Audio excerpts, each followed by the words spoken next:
Hola mga kadulangan, oras po natin is 9:24 na po ng umaga at ang oras na ito hatid sa atin ng National Nutrition Council, LGU Calamansig at ng himpilang ito.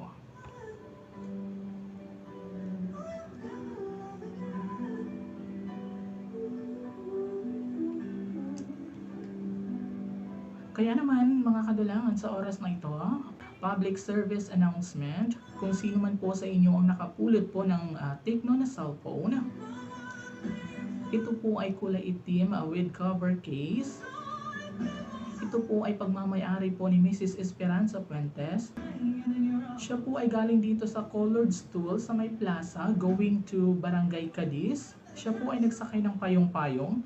Kaya naman kung sino man po sa inyo ang may mabuting kalooban po na nakapulot po ng nasabing cellphone, pwede nyo pong i-turn over dito sa himpilan ng radyo sa 92.1 FM Radyo Kadulangan.